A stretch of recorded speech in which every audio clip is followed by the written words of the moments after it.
একটা আর্টিস্ট যখন একটা গানটাকে ভিতরে নেয়, যেমন এই হারাই বহুদূরে আমি জানি তাহসান ভাই took off with the song, এরকম ইভেন হারাই বহুদূর আমি বলবো যে আমার ওয়ান অফ দোজ মানে ভিতরে খুবই ভালো লেগেছে গাইতে।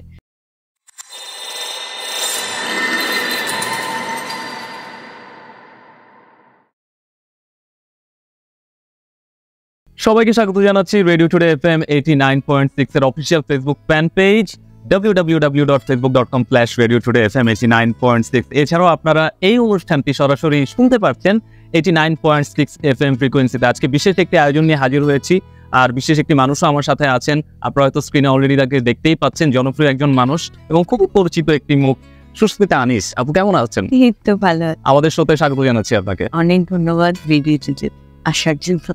অনেকদিন পর আপনি এসেছেন আমাদের স্টুডিওতে বিশেষ একটি কারণটা আমরা বলছি। তো তার আগে বলতে চাই যে এখানে এসে কেমন লাগছে, রেডিওতে আসলে কেমন লাগে? খুব ভালো লাগে আসলে। রেডিও তো কি বলবো, প্রথম হচ্ছে শোনাটা, তাই না? এবং রেডিও টুডে রিচটা এত বেশি, অবশ্যই এটার অনেক ভ্যালু আমি মনে করি। আমার কাছে মনে হয় যে যারা সঙ্গীত শিল্পী তাদের সাথে রেডিওর কানেকশনটা সবচেয়ে বেশি হয়। তো সেই হিসেবে রেডিও টুডের সাথে আপনার যেমন একটা কানেকশন আছে, আমাদের সাথেও আপনার একটা ভালো বন্ডিং আছে। তো এর আগেও আপনার বেশ কিছু গান আমাদের রেডিও থেকে আমরা রিলিজ দিয়েছি, অফিসিয়াল রিলিজ করেছিলাম। তো আমরা আজকে আরো একটি গুড নিউজ নিয়ে এসেছি। তো নিউজটাকে আপনার মুখে বলবেন? যে হারাই বহুদূর ভ্যালেন্টাইন্স এর আমার নিউ রিলিজ, এটা আমি রেডিও টুডেতে অফিশিয়ালি লঞ্চ করতে যাচ্ছি আপনাদের আজকে শোয়ে। জি জি, আজকে শোয়ে। ওকে, সো গানের ব্যাপারে আমি একটু বলে নেই। হারাই বহুদূর সম্প্রতি অলরেডি রিলিজ পেয়েছে গানটা। ইউটিউবে আপনারা যদি সার্চ দেন তাহলে দেখতে পারবেন, অলরেডি টপ র্যাঙ্কিং এ আছে। এবং এই গানটার বড় একটা বিশেষত্ব হচ্ছে এখানে বড় বড় কিছু কাস্টিং আছে। আপু তো একজন আছেন, তাহসান খান আছেন, আপনাদের সবার প্রিয়। এই গানটার কাজ করেছেন মিনার রহমান। এছাড়াও এই গানটা সুর সঙ্গীতায়োজন করেছেন সাজিদ সরকার। তো অনেকগুলো বড় বড় নাম একই সাথে একটা গানে। তো এতগুলো বড় বড় কাস্ট কেন করার দরকার পড়লো? এটা বলতে গিয়ে একটু ব্যাক ট্র্যাক করতেই হয়। 2020 সালে স্মৃতির ফানুষ যে গানটি আমি ভ্যালেন্টাইন্সে রিলিজ করলাম, সেটা ছিল আমার আর তাহসানের ডুয়েট। সো সেবার প্রথম পরিচয় হয় ওনার সাথে গান করতে গিয়ে। একটা আর্টিস্ট একটা 2019। তারপরে পরবর্তীতে 2020-তে আলাদাভাবে মিনারের সাথে একটা ডুয়েট হয় আমার।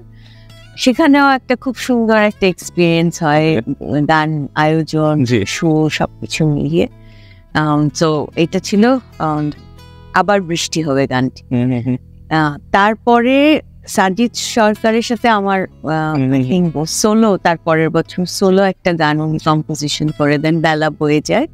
ওটারও দর্শক শ্রোতার অনেক সাড়া পেয়েছিলাম এবং সেই কারণেই তখন এবং তার পরবর্তীতে আমি বলবো যে আমার সৌভাগ্য, লিসনার্স লাইক মি প্রবাবলি, এখানে আমার 1 লাখ সাবস্ক্রিপশনের ওইটা ক্রস করলে ইউটিউব যে একটা পাঠায়, তো সিলভার বাটন পেলাম। তখন ভাবলাম যে আমি এখন দর্শক শ্রোতাদের কি উপহার দিতে পারি। So I basically combine the cast, আমার experience over the time, যাদের সাথে interact করেছি, সাজিদের সাথে অনেক কাজ করার সুযোগ, এবং প্রত্যেকটা ভিডিওতে নাহিয়ান ভাই was the common factor and I enjoyed working with Flywood Studio. তো সবকিছু মিলিয়ে আমি ভাবলাম যে এখন নতুন একটা চিঠি যদি দিতে পারি এই কামিং এ। এবং দেখেন এত কঠিন সময় দিয়ে পার করে আসলাম না, কোভিড এর সময়, তারপরে সবকিছু মিলিয়ে মানে কেন জানি মনে হলো যে আমাদের ওই ফেজটা থেকে, মহামারীর এই সাইকি, ওই কষ্টের থেকে বেরিয়ে এসে একটা কিছু করা উচিত, এবং এই চিন্তাধারায় আমি এটাকে কম্বাইন করে একটা নতুন কিছু দেওয়ার। আপনার কাছে একটা কোশ্চেন করতে চাই, সেটা হচ্ছে 2019-এ যখন আপনি প্রথম তাহসান খানের সাথে কাজ করলেন, তখন তো তিনি সুপারহিট, বা এখনো তিনি প্রচন্ড জনপ্রিয়, সমান জনপ্রিয়। আপনিও সঙ্গীত পরিবার থেকে উঠে এসেছেন, প্রখ্যাত সঙ্গীত শিল্পী ফিরোজা বেগমের একদম কাছের মানুষ আপনি। তো তারপরও আপনি সঙ্গীত শিল্পী হিসেবে যেমন পরিচিত, তার চেয়েও বেশি পরিচিত একজন কর্পোরেট আইকন হিসেবে। তো আপনার কাছে কি মনে হয়েছে যে তাহসান খানের সাথে আমি গান করব? সো মানে ওই তখনকার মানে ফিলিংসটা কেমন ছিল? মানে মনে হচ্ছিল যে তাহসানের সাথে কাজ করব, এটা কেমন হবে বা না হবে?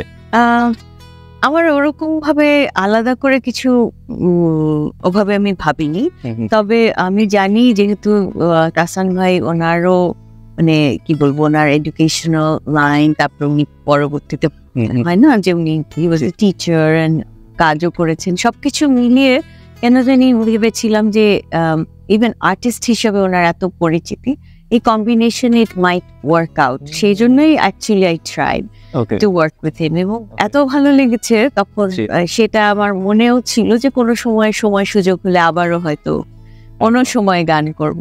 তো এইবার almost like I combined all the other people over the years, যেটা করে কেন জানি মনে হলো একটা ম্যাজিক্যাল কিছু হয়তো হলো।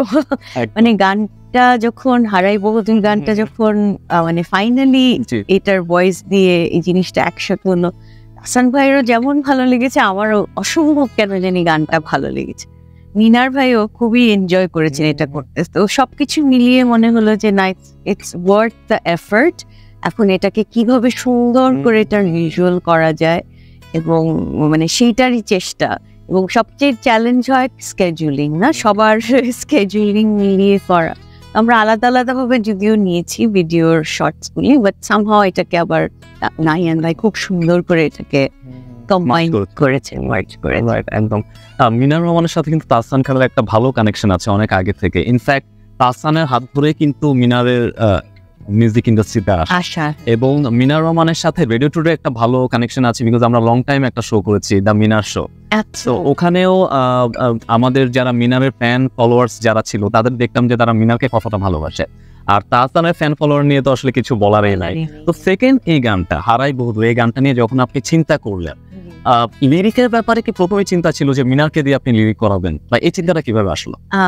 মিনারের সাথে আমার মিনারের কম্পোজিশন পছন্দ হয়, বিশেষ করে আবার বৃষ্টি হবে যখন পড়লেন, ওনার লিরিক্সটা আমার এত ভালো লাগে, ভেরি টেস্টফুলি ডান।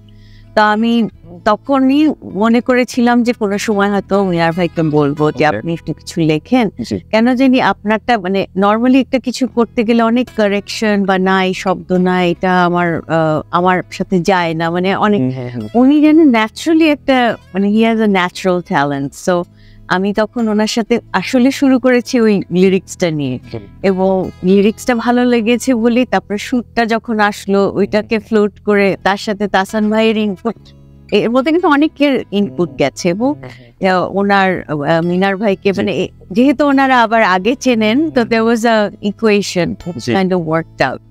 আপনার অনেক গান এর মধ্যে অনেক জনপ্রিয় হয়েছে এবং আমরা দেখেছি অনেক ভিউজ হয়েছে। সো আমরা যদিও ভিউজের বিচারে আমরা গানের জনপ্রিয়তাকে আমরা যাচাই করি না, বাট গানগুলো শ্রোতাপ্রিয় ছিল, এবং আমরাও যখন রেডিওতে গানগুলো প্লে করেছি তখন আমরা এটা রেসপন্সটা পেয়েছি। তো আপনার কি মনে হয় যে আপনি এখন পর্যন্ত যতগুলো গান করেছেন, আমরা যদি টপ 3 আপনাকে বেছে নিতে বলি, আপনি কাদেরকে মার্ক দিবেন? কঠিন প্রশ্ন।